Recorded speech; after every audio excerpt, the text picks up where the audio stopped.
Excellent. Well, welcome everybody. Very excited to have Cristiano do his final presentation here. It's always exciting to see projects like this come through. I know he's poured his heart and soul into it, and it's going to be a very special day for sure. So, with that, I'm going to just do a quick introduction on the panel. We have Elaine, our mental performance consultant. We have Jeff Sadek, who's been helping us with the strength and some physiology pieces, and myself and Shelly, very happily cheering him on. His cohort mentor, Ralph, is away at an appointment this morning, but we'll definitely be watching the video for this. So I know you got lots of support around here. We see some of your classmates involved too, so I'm sure you'll be feeling the love, and I'll turn it over to you and look forward to your presentation. All right, good morning everyone. My name is Cristiano Paes. This is my presentation for the conclusion of the ACD program. I'm very excited. So I've been working with bobsleigh and the skeleton for a long time. So I started doing bobsleigh in 2001 and competed in Salt Lake City in 2002 games. Just a little more background on myself. I graduated physical education in Brazil back in 2002, right after the Olympic Games. And then shortly after that, moved up to Canada. No English whatsoever. So it was a big battle, but it was a very exciting moment in my life. Shortly after that, I started coaching a few athletes in Canada. I was already coaching track and field in Brazil for a few years, and during my undergrad. In Brazil, to graduate physical education, you have to develop a thesis, and you have to defend a thesis, and in the end of the conclusion of the course. I did my project was how to introduce a decathlon to a young athlete, and what would be the best option. And so I approached it like with two hypotheses. First was by parts, and the second hypothesis was by total, the whole program. And about a year into my research, excuse me, I stumbled upon another hypothesis that we're talking about with my mentors, and they suggested it would be a good idea, which was progressive parts, just adding parts to the program and eventually getting to the whole. And since then, I enjoy breaking the movement apart and find the key elements and biomechanics involved. And I did the same thing in bobsleigh and the skeleton. So there's not much out there to study, really. It's hard to find any information about, especially the technical aspect and the anything else about the skeleton and bobsleigh. So it was pretty hard for me to develop my understanding about the sport, right? So I apply a lot of things from track and field, and so I'm very excited that I was able to show in my PPM4 some of my work, and hopefully another young coach that is just starting coaching bobsleigh and skeleton can benefit from my experience and from a little bit of my work. I know it's not top of the line, but it's something that you can give you a good guidelines to start. Even though I do coach bobsleigh and skeleton, for this presentation, I've decided to only focus on skeleton, is most of my athletes that I've been working the last couple of years. But the process is very similar for both sports, except some exercise choices and a few variation and physical capacities and abilities. So because of that, I decided to create a little project that's called Bobsleigh and Skeleton Coaching for Dummies. So hopefully I created this guide for coaching skeleton and bobsleigh based on my 15 years of coach experience and developing my training system. So what you see here is a resume of my PPM4 and a summary of some exciting changing projects that I explored the last 2.5 or so years. I'm going to talk about the coaching context and here in the overview, a little bit of a sport profile, some major gap analysis that I worked on it, my change project, the monitor, how I'm being monitored the change projects as well, and at the end a little bit of summary to summarize how I end up. My coaching philosophy is simple. It's based on my core values and guided by my mission and vision statement, and which is my core values are equality, accountability, dedication, and discipline. So, and then we strive to be a better version of yourself every day. So this is something that we're trying to bring. Even though you're tired, you give you 100% for that day, and that's how you best you have. And my mission is be the leading private skeleton bobsleigh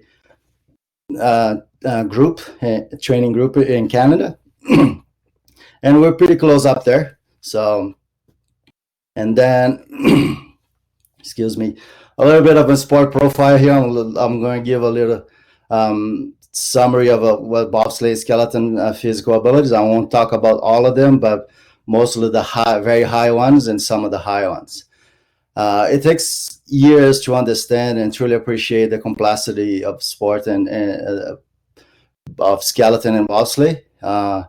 My focus as a coach is in the push start, which only lasts for the first 50 meters of the run, but requires a great deal of knowledge regarding biomechanics, acceleration, speed, and other skills and abilities. Within my group, the training group that I work with, there's a current 3 levels of athletes, trained to compete 1, trained to compete 2, and trained to win. And the physical abilities that we're talking about here is speed. First, speed during a bobsleigh and a skeleton push starts increase progressively through as the sled and the athlete are accelerating, and maximum speed will be reached just prior to the athlete loading the sled, which lasts around 5 seconds. And then after that, we have maximum strength, which is pretty high as well.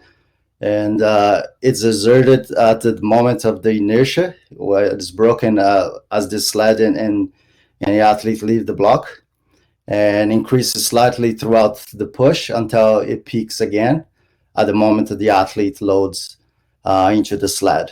And the next one is speed strength. It was very high as well. After maximum strength peaks, speed strength peaks as well. And the speed strength is usually throughout the push all the way until the athlete loads. And the last physical ability here that we're talking about is flexibility. Throughout the push, athletes need to be flexible in order to use triple extension and ankle, knee, and hip, in order to use the ground and transfer that energy into the sled. So flexibility is a key for stride length, knee elevation, and running position, right? So when pushing both bobsleigh and skeleton sleds. And then our motor abilities that we very high is coordination. Bobsleigh and skeleton required coordination throughout the push, and starts as the athlete needs to be able to perform a sequence of technical movement fluidly, and one phase transition to another phase transition, and in order to optimize that performance, right? So, and balance, which is very important. Balance is required. We have three kinds of balance in bobsleigh and skeleton. One is static balance, which is when the athlete is standing at the block and getting the position, and then the dynamic balance, which is you need to be well balanced while you're pushing bent over and all through to your load. And the third one that's very important is keep an objective under control. And because the athlete the sled's accelerating, the athlete needs to be able to control and maintain that speed, especially in ice. The sled start going away from you, right? So, and then next, here is a list of some specific skills and tactical abilities in our sport. Some of the skills that really required is push technique, loading, sprinting technique, consistency. The athlete needs to be consistent between runs and also and training, right? So it's a very, very long season, and you have to make sure your body used to be consistent all throughout the season. We have 8 World Cup races, and then usually World Championship and Olympics at the end. And it takes a lot of training to be able to do that. Also, decision making, very, very, very important for us. Body position, not just pushing, but also while you're sliding. And then agility, balance, and coordination, like we talked earlier, is very crucial in our sport. And one of the top ones is resilience. So it's a very, very demanding sport. So it's hard to get an athlete that can hold together for such a long period of time and for in such a stressful situations. And then we have tactical abilities, which is ice conditions, the weather condition. It plays a major role in our sport. The other things that you have to analyze is the groove length and the conditions of the groove, and that affects the choice of for skeleton. Where you're gonna push, and the right groove and the left groove depends on what corner, the direction of the first corner, and how long and the steepness and how long is the start ramp. So runner choice is also a tough decision to do. You have to there's different steels, and you have to make sure the weather is appropriate for that steel. It's a lot of people think that they're just a metal touching the ice, but there's a lot involved in there. And then an optimal point of load that's required athletes to really analyze each track. It depends what kind of track. Yes, some of them are longer strides, other ones are shorter strides. So it now depends how you start out of the block. And then next, we'll talk about our sport profile. There's some mental skills here that's very important for us. That you need to be, the athletes needs to be able to control them really well. The first one is attentional control, and bobsleigh and skeleton. This skill is very important. There are many outside factors that can influence an athlete and the final results, which includes a crash prior to your run by another athlete. So that can really play a trick in your mind. And you think about it, is it the track problem? Was the athlete problem? And you really have to pay attention what's going on in there. Holds on track, usually from crashes or weather or accident. And now you have to be aware. So you have to be prepared when you go. Depends on the race protocol. So the start list can change. Many other things can change. You have to be able to pay attention to your equipment, and you have to a little attention control that you need to pay attention. Stand up, down, back, down the bottom. When you get down the bottom, is a cold weather. so you have to make sure you have your stuff with you. Also, the track where we walk the track before races and training. Um, you have to be able to memorize the course and assess the ice condition and entrance and exit corners if the profile change. So all those things is very important, and we work on with the athletes quite a bit for attentional control and during the summer as well. I give a lot of stimulus for them to be aware of those things. And then the next one is emotional control. Our skeleton in bobsleigh is very stressful, is high intensity sport. Athletes are continuously pushing themselves beyond their limits to achieve higher speeds and faster downtimes. Each run, athlete will experience an adrenaline rush. It takes a lot of emotional control during those times to stay calm and collected in order to perform well, which involves making split-second decision in high pressure moments. Okay, and then the next one is goal settings.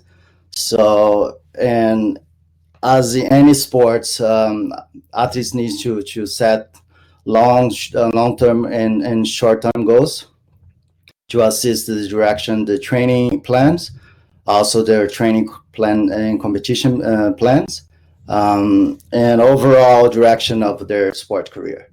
Um, I like to use visualization with my athletes and ask them to visualize a correct motor pattern just prior the push or a particular exercise. As you see here in the picture, the athletes will be trying to memorize the track, trying to visualize because it's so fast. It comes at you so quick. You have to, the thought will come way before the action. So you really have to really memorize it and be aware of it. And then the next, we have a little bit of sport profile, more about our KPIs. The NSO, it tests 15 and 30 meters and also ice push in the ice house for the speed of the athletes. And some power, we'll be doing standing long jump, triple jump, cleans, and forward med ball toss. Myself, I like to add some sled pulls, and I think that helps the athletes to understand the ground contact, which is very important to push the sleds. So we test that quite often, and also the back squat, which is really shows the strength of the athlete, the maximum strength. And then next we have on sport profile. This is one of the major part of my project here is the KPFs. The biomechanics of the push start required focus on several KPFs, including body awareness, coordination, force application, triple extension, ground contact, center gravity, very, very important, body angles, and the travel of the lower and upper limb, and acceleration phase, which is very important. All right, so maximum velocity is crucial to help the athlete loading into the sled, and so all those KPFs are combining together, it will make what is an important push and a fast push. And then a little bit more in the sport profile. What is the athletes? What's the KPFs that the athletes should be focusing on? Primarily, so we have two categories here: the novice and the experienced athletes, and they will focus with the coach, depend on the level of the athletes and where they stand on the LTAD stages. For novice athletes, ground contact is very important, and sled position, triple extension as well, and shin angle and body angle is very difficult for the athletes to come. Most athletes come from running upright, and now they have to be bent over pushing something, and it's very difficult for them to understand that and grasp with their body. Also, the awareness of the body, inside foot and free arm, the outside arm that's not holding the sled, that has to be forward and straight. Athletes tends to turn towards the sled and pay attention to the sled and forget about with the direction, the momentum that they want to go. And the secondary KPFs that we focus as well is mostly with experienced athletes. So the experienced athlete will have a small and minimal forward reach after 6 strides, which can lead to start slowing down the push. So novice athlete to do that a lot earlier. So it's all about the especially center of gravity for them. But the low heel recover in the beginning, so we want to minimize that, and also the direction of momentum, which way the athlete is going, and how fast they can go there, and also the where they put their foot on and when they're pushing. It will really play a trick on their center of gravity and the balance point. And the athletes want to be pushing around 16 strides. Depends on the track, depends of how the athletes start. Some athletes are short strides, a lot faster strides. They will run further to trying to get that into that desired distance that we want to be running in different tracks. And then here we have a video demonstrator, hopefully plays well for you. We tried earlier, and it was okay, but we'll see how it goes this time. And that explains a little bit more what I'm talking about. Hopefully you can hear that. Here you have the ideal performance. This is Alexander Trechakov. He's from Russia. Right now, he's the best and the fastest man on the earth. He's way above most athletes most of the time. And what is really impressive with him is the consistent that he performs at the high upper limit. Here you will see all the KPFs that I identified that is an ideal performance in my sport profile. And you will see body awareness, coordination, force application, triple extension, ground contact, center of gravity, the angles and the body angles, upper and lower limb travel path and direction, acceleration phase, maximum velocity phase, and loading. Let's start in here and see, trying to identify first in full motion, see if you can see all those little details first.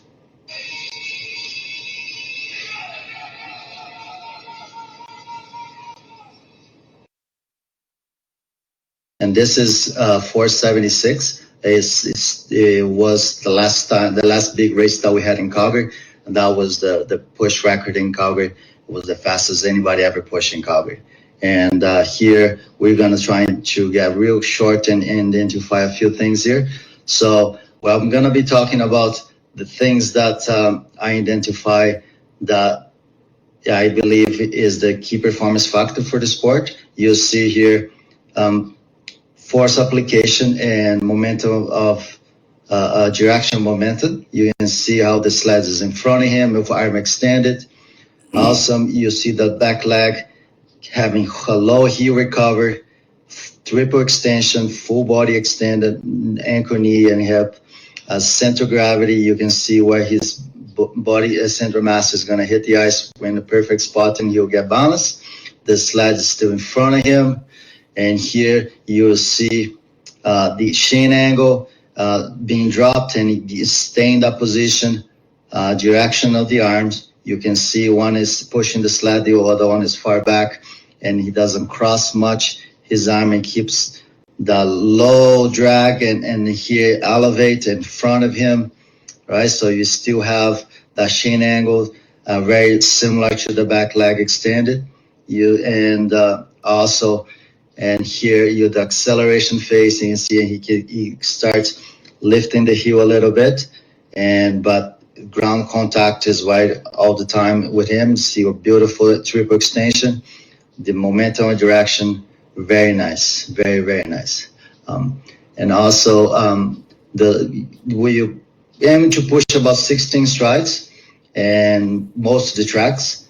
And here you see the sled keep stay in front of him, ground contact, and the beautiful thing with Treshakov, he extend his strides so much, for a very long time, and he is able to cover a lot more ground than most athletes. A lot of athletes start spinning over here, and you can see that he's starting to get a little more air time.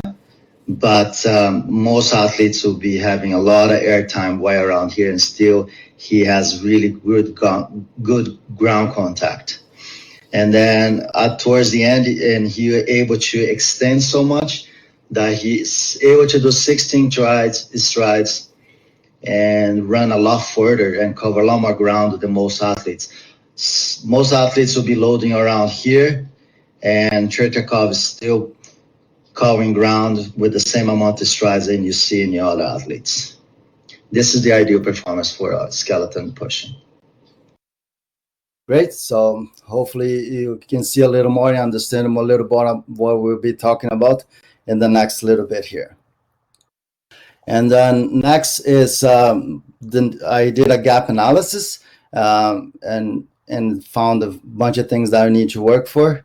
So in my midpoint change project, I had only 2 changes for my second year on ACD program, and one was in biomechanics with the arm movement, the free arm, and another one was in my leadership, which was was planning to do actually did a survey with the athletes and to improve my system. So I'm a private coach. I don't have any debrief. I don't have any year review. So I needed to hear from my athletes how I was doing, and I trying to do that anonymously so they can be honest, and then that way I can make improvements in my coaching system.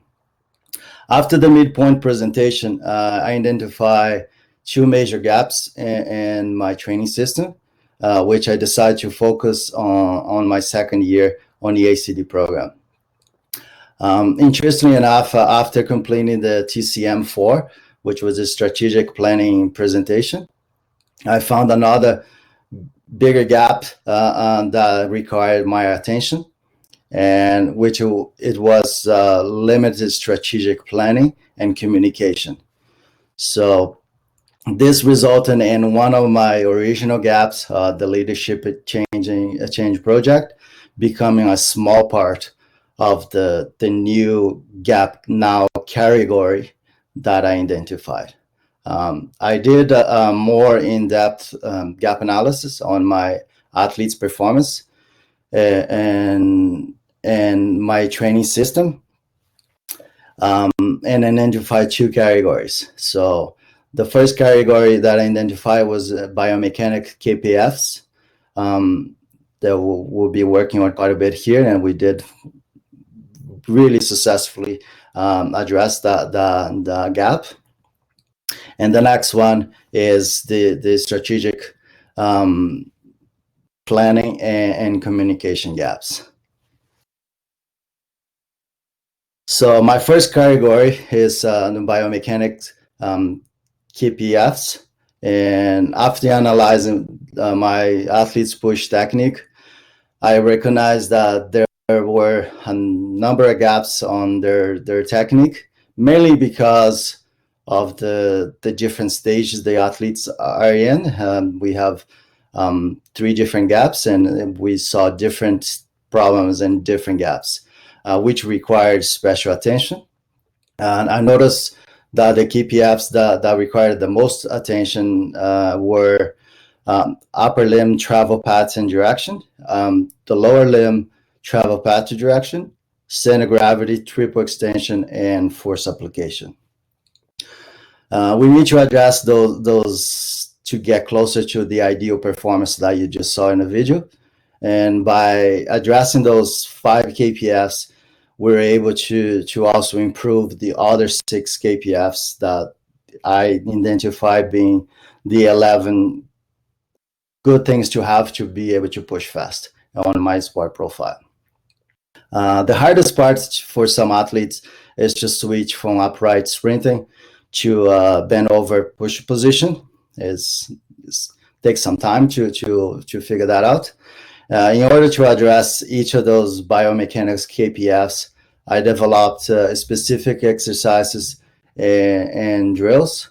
So going back to my thesis in university and undergraduate degree, I broke down everything and I started adding parts to it until we got to a whole. I first introduced upright drills and slowly brought down the athletes to the skeleton pushing position. And I will show you a few things that we worked on here. First one, it was first intervention was the upper limb travel path and direction. We added a free arm exercise. First sitting, and then after bending over to mimic pushing starts. Move that arm nice and long. Nice and long in front of, push the elbow back. There you go. Relax lift your head, Mark, lift your head. There you go, move the elbow back. Come on, keep going, keep going. Stop. Awesome. And then we took the athletes a little lower down and put a little foam or a little tower or something to protect their head against the post and get closer. We're still working with both arms in here. We're at the track, and we also really trying to work that in the sprinting, so there will be a little more ingrained in the athlete's brain and pattern.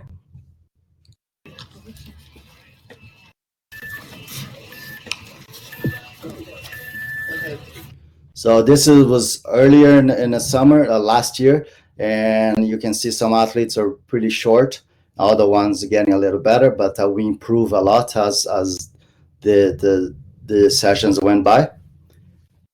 And then we add some resistance. The athletes were able to create a more forward pattern with their free arm with elastic band.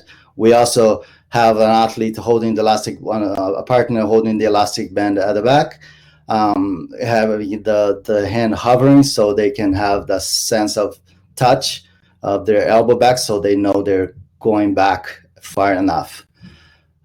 Before this addition, athletes were crossing their sagittal line with their free arm, which created a chain reaction on their pushing technique. We also did this exercise without the elastic band right after doing with the resistance to assimilate the pattern. And now the athlete was with a free arm and it was a lot faster, so they can really see what was going on.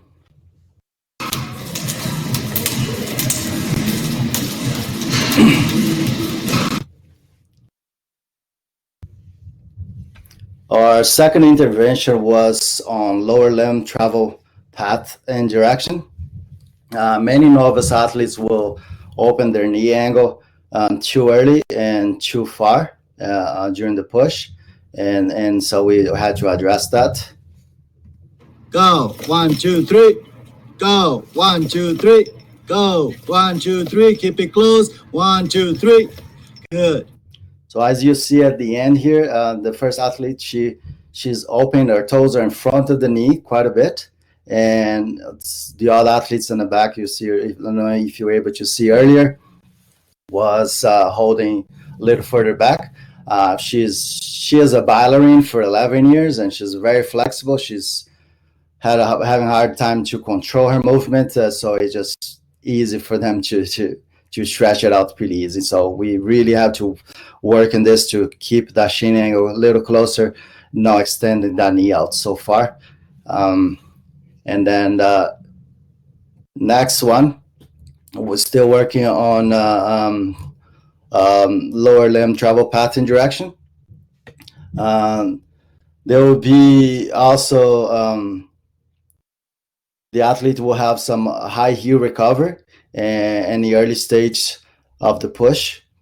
In both areas, high heel recover or open up the shin angle too early uh, um, will cause the athletes to block their strides and lose their balance point.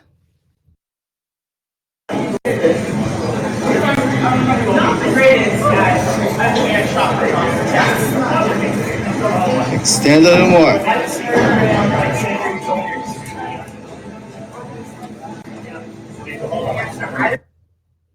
Great, awesome. And then uh, here you see athletes now bend forward. So like we were saying earlier, I started from standing and slowly brought the athletes down more to when they're both bending forward, and also engaging the core to stabilize the movement. You really need to do that when you're pushing the sled. The sled started going away from you, especially on fast ice. And this position is very important. Is very close to the initial strides while the athlete is pushing. Excuse me.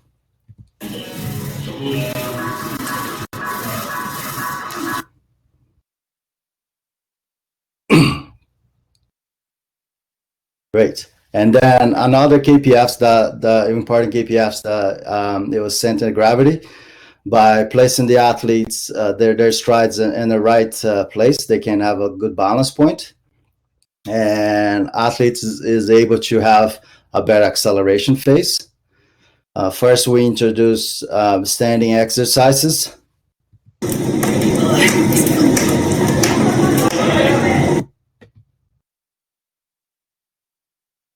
And you see here the athlete step away from, and then he decides to see she comes back to where it was supposed to be her balance point.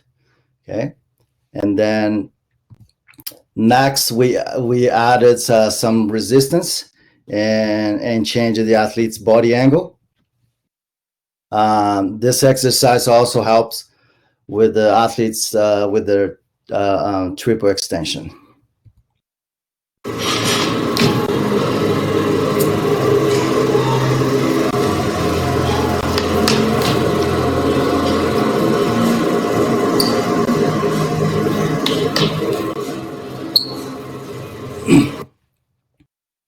Which is triple extensions are our next KPF. In the same fashion, we first address triple extension standing and with a target.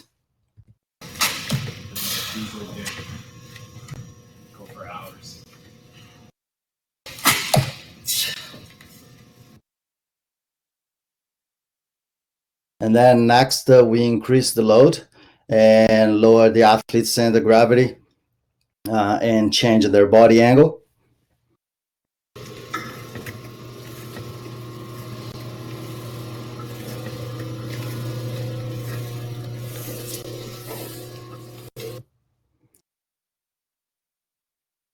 And the last KPF that I addressed was force application, and which is that will really play a role on momentum and direction, what the direction the athletes is putting the force into it. First, we introduce exercise for only the lower body and a more similar body position to pushing a skeleton.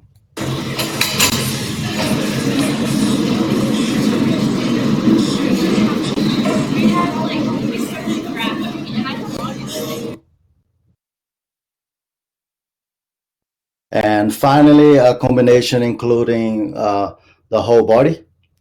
Everyone in the gym thought we were crazy when we started doing this exercise, but they after realized how important it was for a sport that everybody loved it, and I had to explain myself. This is a fun but very hard the exercise to do it properly. Required great body awareness from the athlete. So you have to push back and forward at the same time. The elastic bands really play a major role in the exercise because you have to be um, completely balanced, putting the energy on all four limbs, and also using your core and your hip extension.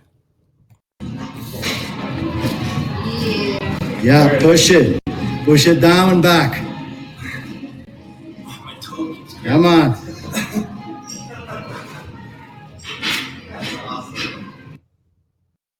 Yeah, you can see there the final extension is nice and pushing forward. Obviously, we exaggerated in here, but that really helped with the athletes to understand how to keep that sled in front of them. And then here we are with a somewhat final but still in progress product. By adding these exercises, I was able to address the 5 major KPFs gap category that I identified, and was able to indirectly improve the other KPFs that I think is important for pushing skeleton. In doing so, my athletes improved their performance, both biomechanically and as well as measured with using KPIs. Say we have Ryan. Ryan came from luge, had no experience on running or pushing before.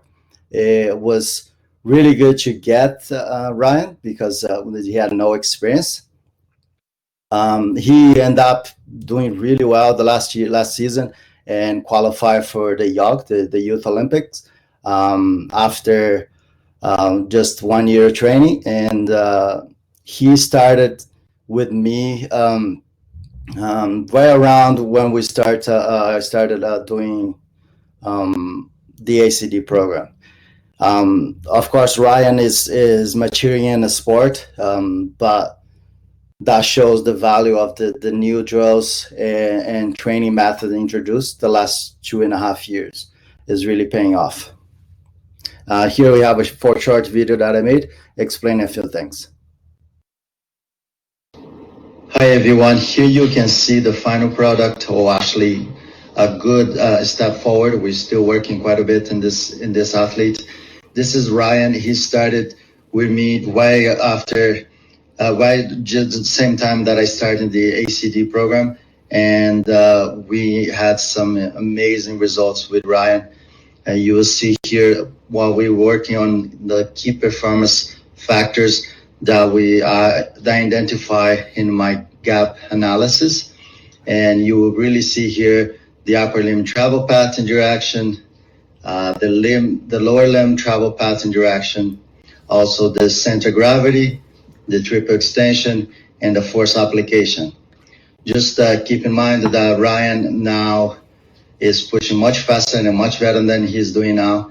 We just had our first time in the ice house here, and he improved 1,200 from last year's results. So this is amazing, and I'm really excited how this gap analysis identified that the key performance factor that I need to work on especially novice athletes, and basically in my group and in different stages the LTAD. But you will see here some of the results that we achieved with Ryan, and really amazing. So here you have, for example, the travel, the force application. You see how the sled get in front of him, and how he's going to put all the energy into the sled. See, also you see here the lower limb on your right leg. You can see the travel path, low heel recover, and when he finished the knee elevation, his foot way hovering the ice, and is right in exactly the spot that we need to hit the ice. And you can really see his nice and triple extension and his left leg. Also, his arm direction You can see where the arm stops and where it came from, and really much better. He was crossing the arm quite a bit before, and you can see the sled still in front of him. This is an amazing force application. The center of gravity is right on, right center what we need to have him balanced. And I'm really, really happy, excited to see what will happen this year in 2020, and how his athletes he's going to perform this year. Ryan is when I got him, he was 16 years old. He's now uh, just turned 18, and I really, really enjoy working with him and see his development. Get someone that don't have any experience and ingrain all those key performance factors right from the beginning. You can see here amazing triple extension. Both arms are working really well, synchronized together with the legs. And you can see the travel path of the lower leg, low heel recover, also in keeping that sled in front, getting really balanced, center gravity set on right on it, and beautiful, beautiful push. So this is the results after we get the applications of those key performance factors. Great. So this is a very interesting results. I'm really happy with it. As you can see in my video, I sound really excited. So I believe that Ryan can be one of the future Olympic athletes. So he's already a youth Olympic athlete. He's growing a lot and he's improving quite a bit. And I'm excited to be from the start and all the way up. Hopefully, one day winning Olympic medals for Canada. And our second identified gap category, and this was the strategic planning and communication. I found a few gaps in there that I need to address. First one was logging, how the athletes will log the training and all their stressors and everything that happened during the day. Checkpoints and debriefs. So we didn't have much before, so we had to do that. Goal setting as well. We before the season start, and leadership. So the leadership was we did a survey with the athletes. I explained a little bit further in here. First, on logging, I addressed this gap by developing a new template for my training programs and the daily athlete log, and all in the same file. Okay, I used to have some my athletes print the training program and our old daily log, and write it down, their numbers, their comments, and etc. Over the years, I noticed my athletes using those sheets less and less, and shifting towards using their phones. This made me realize that I needed to update my training logging system to keep up with the increase of use of technology. By creating a new system, it would also allow me to address the issue of not being able to track my athletes as close as I would like to.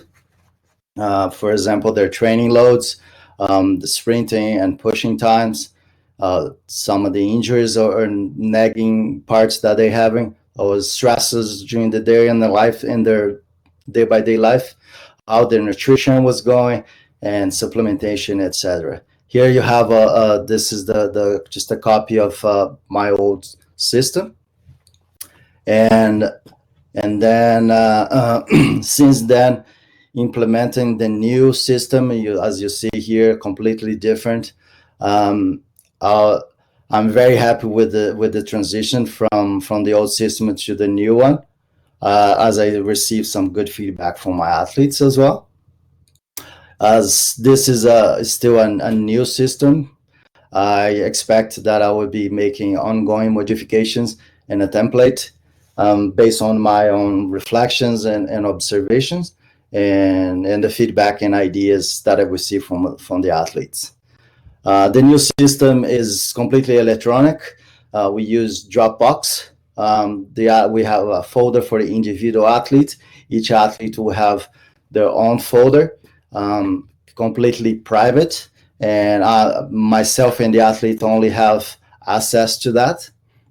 And that way they can log all their numbers. And the next, a little bit later here, you're going to see what we did for the athlete logging, just all the information. This first page is only about their numbers, all the loading, and what they did, and all the other comments is in a new sheet here we use Excel to upload all that information. They're still here in logging, so just a little more example what I did here. After one of our classes with Jody during the first year, she mentioned that I needed to find a way to track the loading progression in my programs. And she noticed that on my YTP. So, and she was asking how I do that. And the reality, I did, but didn't have any access to it. And now is much better. So I developed a digital system, a logging system using Excel and Dropbox, like I said, for my athletes to log their training loads and add comments for the day. Created a formula in the blue cell at the bottom of each day, week, and month to monitor the load progression for each mesocycle. Here's an example of 4 weeks for the same day of training. As you can see, the total number and here is 1,108 in the first week, and then the second week 1,282, and then the third week 1,218, and the fourth week there is a deload week, so we'll pair way back and end up just a recovery week, so we can start a new mesocycle after that. Is only 567 kilos, so a total. This new system allows me to monitor the progress and each athlete as I trying to go there in their Dropbox, if not daily, every other day. If I see something wrong, like as I see here in the third week, the athlete did not increase their load for the day, and this provide me with valuable information, and I compare it to the athlete's daily log to see if there was an indication for the decreased load for this third week. It could be a stressor the athlete had, lack of sleep, injury, poor nutrition or hydration, or etc. I was unable to find the reason. And after we speak in the athlete, I went to talk to them why the numbers didn't improve. And the reality was he mentioned that he just forgot to write it down. The last number here on the squat, and just move to the next exercise. So, and that's why it's so basically it was gonna be higher in the third week, but he just forgot 80 kilos in there. And this new system has been very helpful and monitoring the progression of my athletes, and especially I can catch an issue before it happens. It could happen, especially if the athletes are having nagging injury coming up, or something is starting creeping up. I can catch up earlier, and in there. And then next, this is our old training log, daily log information the athletes used to fill it up. They'll print this and take it with them, and daily they'll make a little booklet and write it down, how they're sleeping and nutrition, some of the things, the training, emotional, and a few comments. But it was a little bit tedious, and most athletes end up not doing it.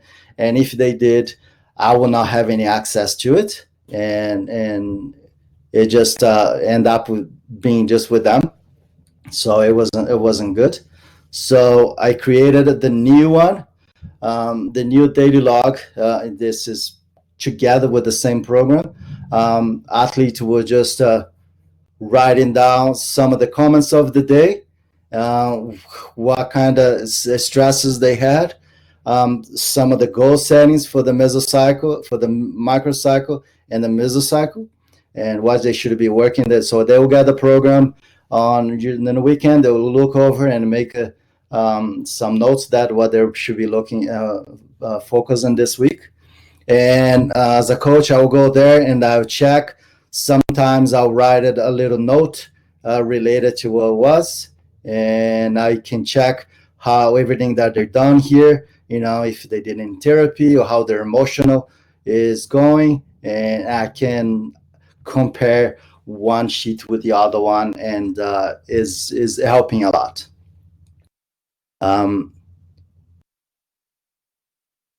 And then we have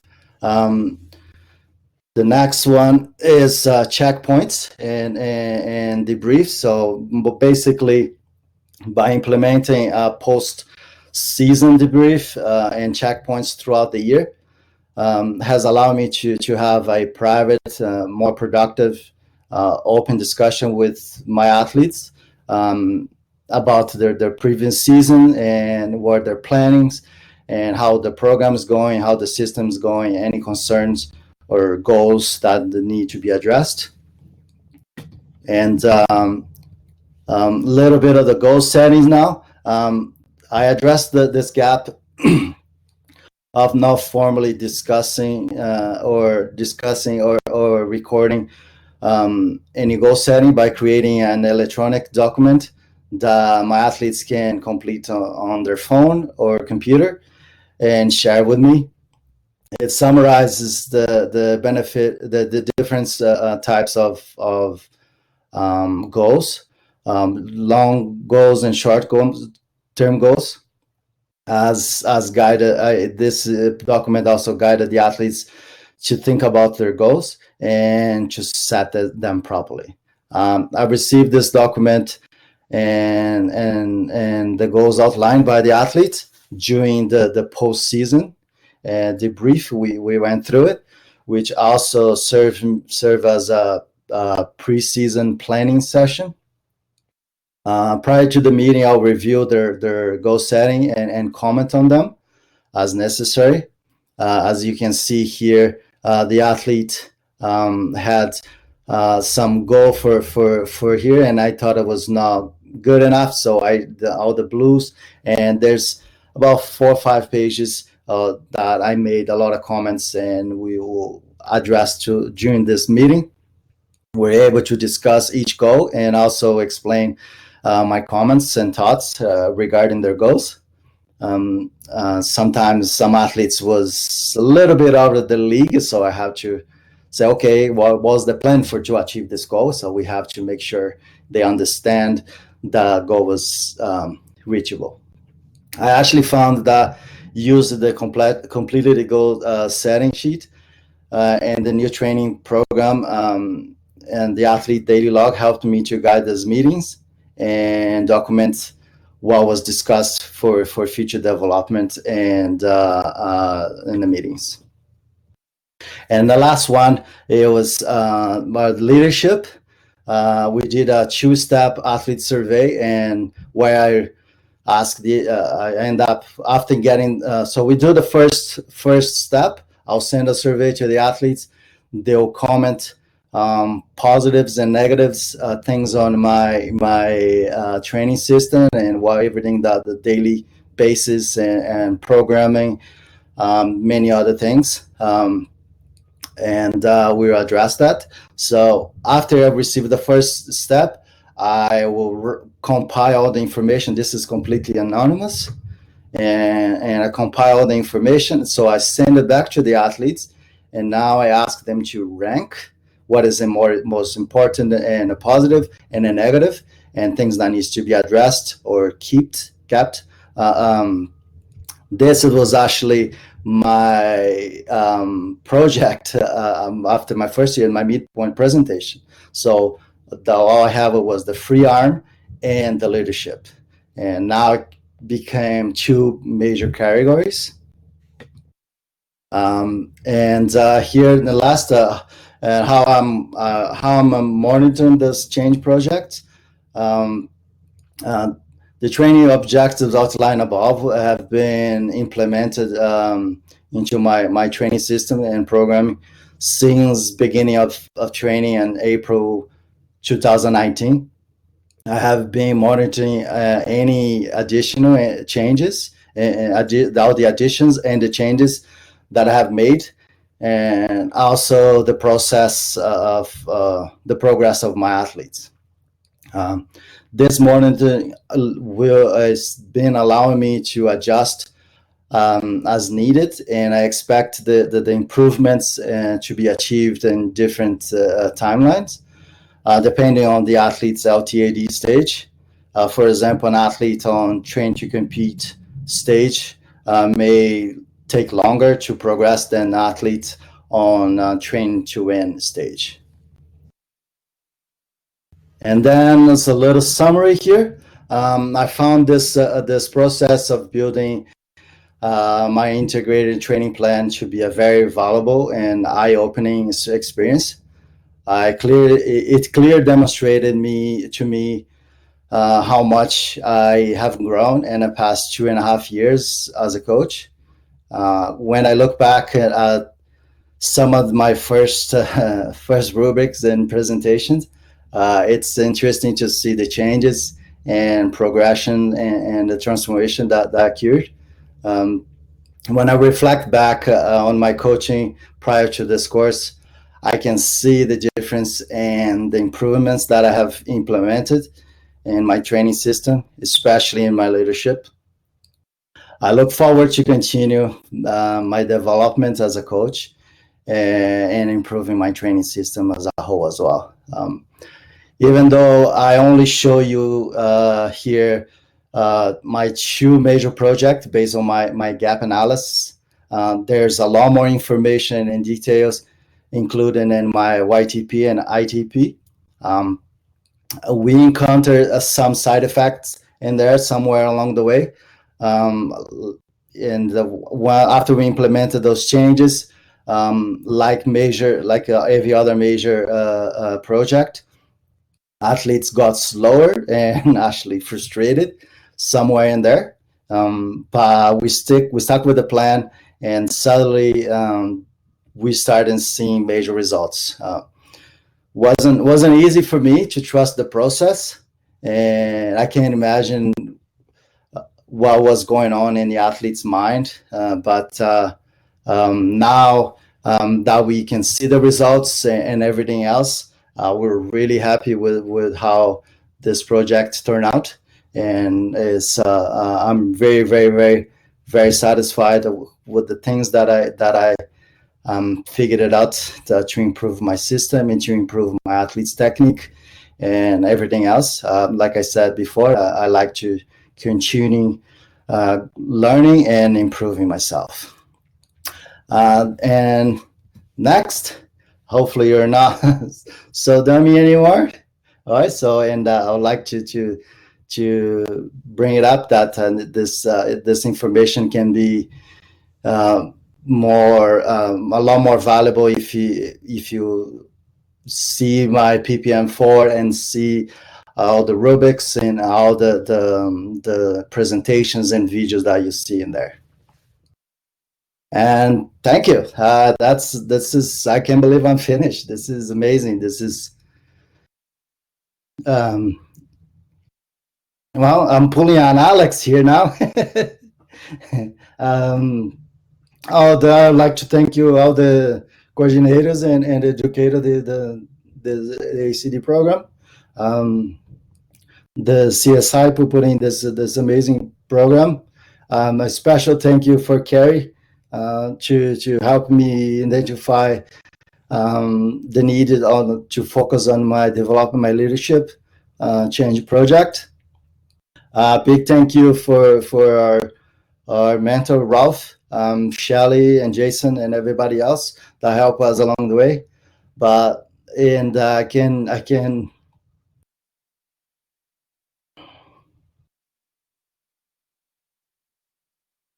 I can leave my wife out of this. So she was a very important person in this program, encouraged me and supported me along the way. So thank you. All right. Hopefully, I can address your questions now.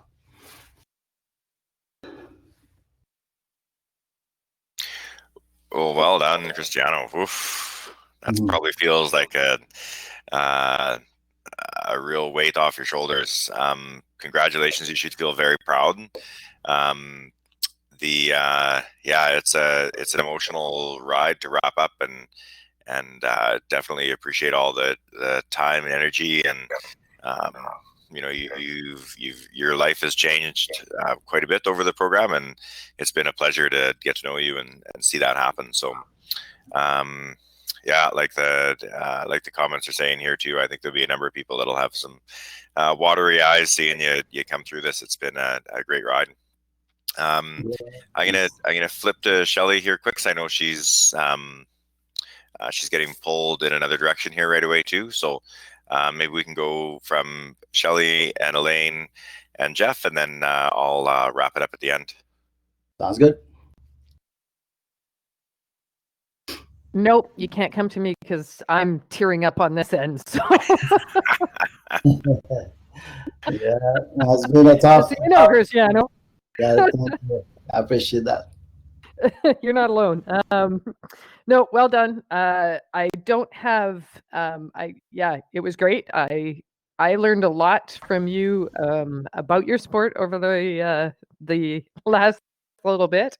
Um, these aren't specific questions, but I'm just curious. How did you get a ballerina to come to Luge? Yeah, well, she came to the sport. She's at the end of her career. She wasn't seeing any more results on the ballerines. She just want to try something new, and it's interesting to work with her.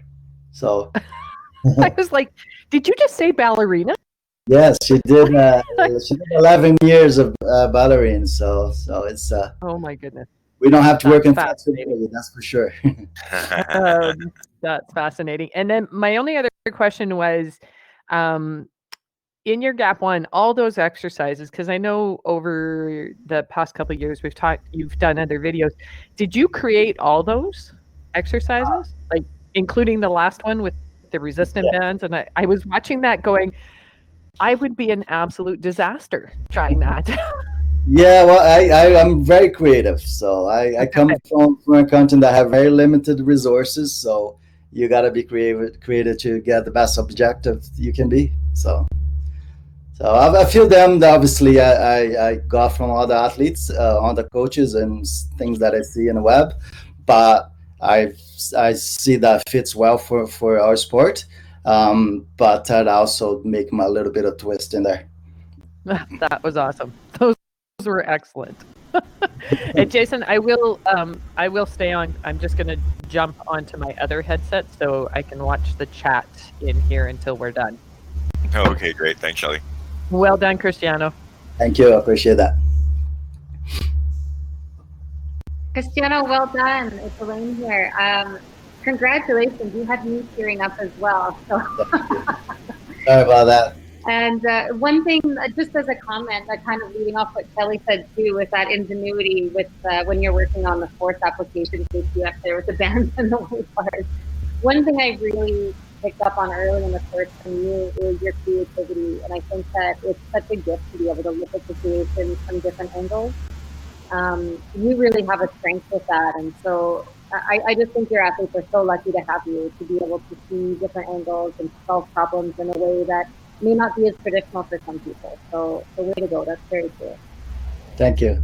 I only have two quick questions. I'm just curious how often your checkpoints are throughout the season. I assume you're doing debriefs, obviously, post runs, of course, but how often are those checkpoints that you have throughout the season? So basically, the checkpoints that we do is as needed. All right. So if I see the athlete having struggle with something, or technically, or emotional, or no understanding something, and I can start seeing some signs of the results of declining or achieving a plateau, and any flag that brings up that we need to sit down. And a lot of times, athletes come to me and say, hey, can we have a few minutes in the end of the session? And so, well, I can do it today, but tomorrow definitely we'll sit down, and this 10 minutes end up being an hour, right? So, and we talk about many things, and I trying to help as much. I've been an athlete for 27 years of my life. So I did the decathlon for 12 years before doing 17 years of bobsleigh together with tracking there. So I had a lot of experience on how to address situations, and I trying to bring the best my point of view. A lot of times I help the athletes with that. So summarize it. Yes, we do the checkpoints as necessary. Yeah, well, that's a testament to you that they are comfortable coming to you. So that's great. Yeah. And then one final question with your goal setting sheet. Once you finish that goal setting sheet, how often do you refer back to it? Is this a bi-weekly thing? Is it daily, monthly? How are you referring back to that and updating it as you need? Because I know there's obviously you have to make adjustments along the way. Yes, for sure. The document is stay under individual Dropbox, and we address as needed. So a lot of times an injury occur or something happen or the athlete's having trouble.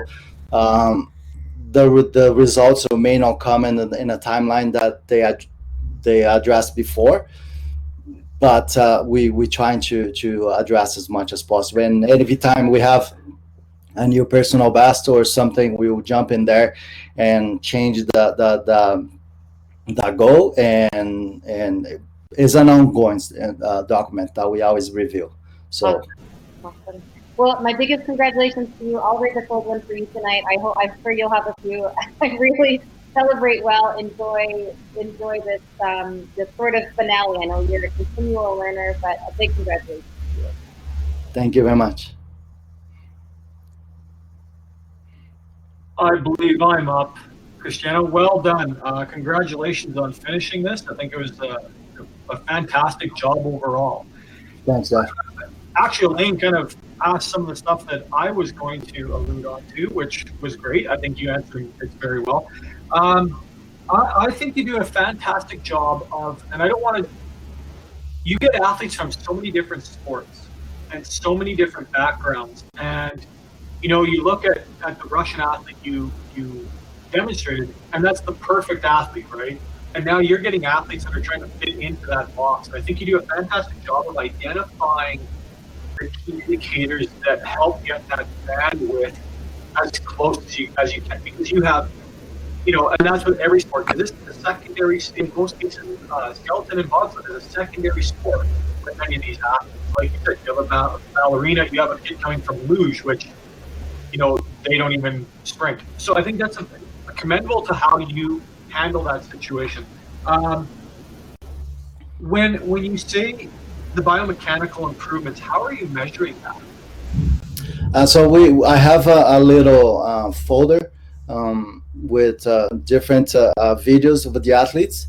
So I trying to film quite often the athletes performing in different exercises, not just pushing, but sprinting, on lifting, on jumps, and I trying to log all in my computer. I have a folder for each athlete and what I put in there, and then every now and then I'll sit down and I trying to look for some improvement, and especially I'll put the time when the athlete, for example, if they push in the ice house, when they had a personal best push, and I'll write it down and make a little note in there, and so I can defer back and look back and say why we did so well before, if the athletes are having trouble now, and I can see the little biomechanics problem, or the other way, why the athlete improved and how it used to be.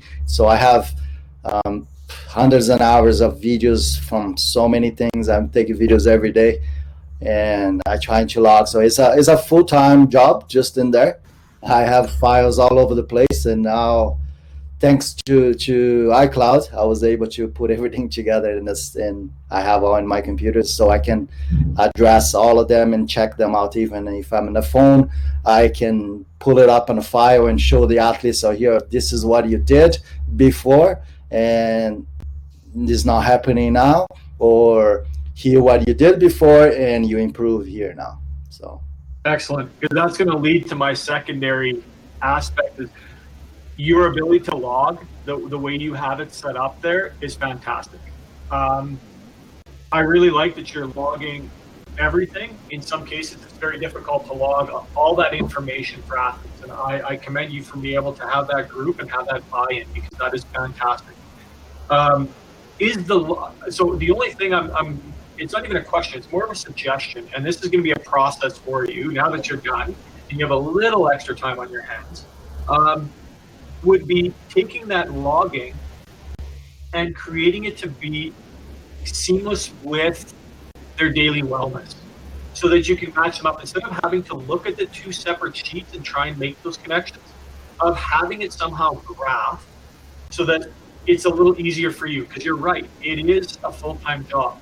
But what is commendable is that you have all that information now that you can, like you said, work forwards and backwards, and that is going to be super powerful for you leading forward, to have that information at your fingertips and be able to have that quickly for the athlete to see where those improvements can be made or have been made. So well done. Thank you. yeah, this is what I'm having a hard time right now. I have so much data, and I trying to figure it out. How can I utilize those the data for each athlete? There's so many things. So I have testing results from national camp, from my own camps. There's so many data and videos and training sheets. So it's, if I don't do it right away, and it's gonna be even more. So hopefully now I have a little more time, and I'm still doing on it's an ongoing system, but I would like to, like you said, somehow make a graphic in there to see that pattern. I was trying to try different things. Take some time to take a breath first, but I think that is awesome. Well done. Thank you. Right on. Thanks, team. Yeah, so I got a couple of questions. There's your PPM4 document. First of all, I just want to give you a big shout out for that. It was super clear, really well laid out. It was easy to follow, and obviously there was a lot of passion that went into it, and it just oozed pride. So please take that as a real triumphant moment, recognizing the accomplishment with it. I know when the coaches come through, they hate the process until they're done, and then they look back at it and they can't believe the journey. So just want to give that some time. Really, some other highlights for me. I think your monitoring has come leaps and bounds from where it was, and being able to see that progressive loading of skills, and then also that progressive loading with the way the athletes were responding to it. Your gap analysis were very clear and trackable, so I think that's great. So a couple of questions. First of all, can you maybe just talk a little bit about how your athletes responded to the change, your change projects that you've been working on? Because it's been, I think you came in as a really, really confident and strong coach, and then I think you just took off from there, right? Your own power start. So maybe just talk about your training team and how they responded to it. Yeah, that's just one of the biggest problem. Is the biggest thing that's happening right now is to make everybody to buy into the system. So I found a few things.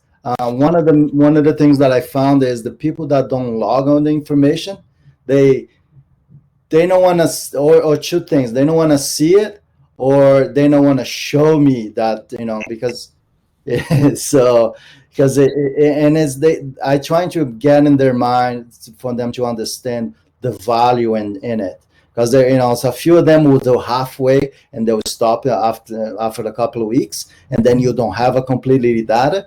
Or other athletes will put things that they think is useful for them. They will put the load, or the weights, but they don't have any comments, and they don't realize how much the second page plays a role into their numbers. All right. So, and that's what I'm trying to. I would say 70% of the group is bought in. The other 30% is still an ongoing process, and hopefully they can see it. The benefits that's doing all the athletes. I have a little box that at the end of the mesocycle, athletes would put informations about the program itself, so I can address for the next one. And some athletes tell me that how beneficial this has been for them, but to be able to see what they did 6 months ago even, right? So because you completely forget, said, okay, why I was doing so well with my flexibility back then, well, I was spending time doing this or doing that. And why I was so rest, okay, I was drinking more water, right? So I was eating properly and sleeping better. So all those little details is it's hard for them to understand because that process was not in place before. And I have some older athletes that have been training with me for 8, 10 years, and we didn't have that. And now they have to change. I understand it's a lot more work, but once it becomes a habit, the habit is there. You just gotta do it. And I tell them, right, all you need when you're cooling down, when you take 5 minutes, you get your phone, you spend hours and hours on social media. Why not track your performance, your improvement, and that way you can have a hold on your future, right? So you have to understand that you are more responsible than me, and I can give you the tools, I can address all those problems, but if I don't have something to work with and I don't know what's going on, I don't need to know everything what's going on in your daily life. This is your private life, but I need to know that you had a major fight with your girlfriend last night and you didn't sleep, right? So if you don't want to say about it to the girlfriend, just say I had terrible sleep last night, right? So, and now I understand why you're not performing well today. So, and that's one of the things that I really trying to put in the athletes' mind, that they need to track those information to really create some data and get that curve and that graphic to see all those changes happening or not. That's awesome. Yeah, because I think that you're hit with a number of challenges, and to build on Jeff's point about how this is a lot of athletes, kind of second or third run at being a professional athlete. One of the big challenges is going to be coaching the lifestyle that's going to be required to do that, right? And so I see that showing up in that too. And I'd probably even tag on with Elaine's too around the comments about the debriefing process, and I think that really gives you a lot of information, like the data you're collecting and the observations you're making, to really have a clear pathway. And I liked this idea of being able to see that those KPFs can, from the beginner to the advanced, there's that slide that talked about the KPFs for beginner to advanced. I could see where that would evolve into athletes understanding how they're going to move through your training groups, right? Because they're going to show off that these are the factors that we're looking for. This is the indicator that you're ready to move and to, even to start sliding or to be healthy enough to race. So I like that too. One more question for me here is what do you think was going on when the athletes got slower? What are the factors that kicked in that made them slow? I think it was just too many different stimulus at the same time, too many changes. All right. So, and I back when I realized that, we backed off and start focusing on one thing at a time. So I introduced everything at once. And when I identify all those gaps, I threw everything at them, and now some of them got overwhelmed and wasn't sure what was the major focus. So, and that's when those um, um, checkpoints was useful. I started talking to the athletes, and just 5-10 minutes, even at the end of the session, say, okay, how about you think in your short-term goals? All right. So instead thinking about 100 kilos in a snatch, you are the 85 right now. Let's get to 90 first. And that went from so many other exercise, for sprinting, for pushing. And as they saw that they need a short term to be reached first to get the final results, and that's what we really was helpful with that. That's awesome. Yeah, and I think that the like those kind of things help flip the athletes into the buy-in, right? So that training culture that you're creating will be a little bit more resolute. So yeah, so what's going to be the next challenge for you? Like I say, I've seen a lot of things change in your world, from car crashes to getting married and babies. So you're running out of stuff. What's going to be the next big challenge? So I promised my wife that I wasn't doing anything else for a while. So my wife is doing her master as well. She's in the second year now, and she's very, very busy. So I promised her that I would stay more focused in Luciana, my little daughter. That's 8 months now. But I just signed up for a physiology course. So she doesn't know yet. So Yeah, so well, that's okay. Well, I'm doing the online is 45 hours of um, uh, physiology is in Portuguese. It was Brazil is really bad economic right now, so it was really cheap. So, nice. and it's a physiology applied to the sport, specific sports. So I'm doing that to start and the end of September, beginning of October here. So it's all online as well, and we'll see. So that's for now. That's what I'm doing, and continue and seeing, evaluating what I need to improve and what I can make myself better so I can improve my athletes. So. Well, I appreciate it. I definitely can see lifelong learning ahead of you. So, excellent. So yeah, so with that, I think we're good from the panel point of view. And if there's anybody that wants to pop in or anything, we'll just kind of talk slowly to see if anybody wants to unhook their mic and jump in. But yeah, just a big thank you from myself and certainly from the rest of the group here to just commend you on the work. I like I say, I saw a lot of blood, sweat, and tears go into it, and I hope you feel very, very prideful in the work you've done. It's excellent. It's been a holocaust, and then I said to Shelly in the beginning of the meeting. I received a call last night at 2:30 in the morning that my mom passed away. So it was. Sorry. I kept together somewhat.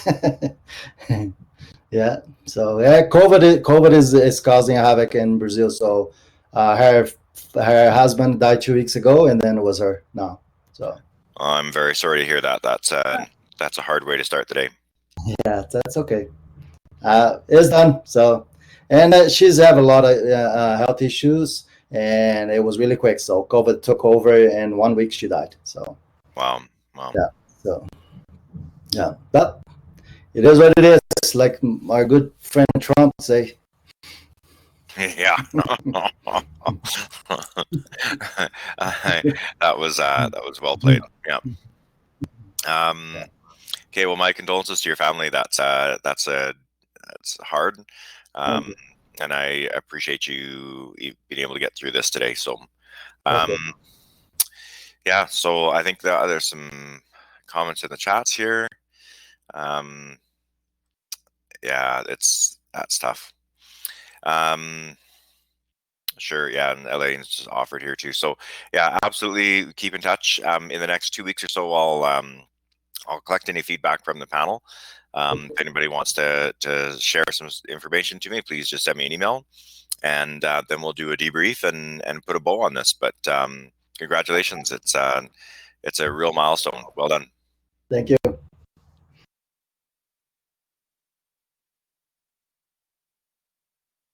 Okay, excellent. So I'm gonna pause the recording here.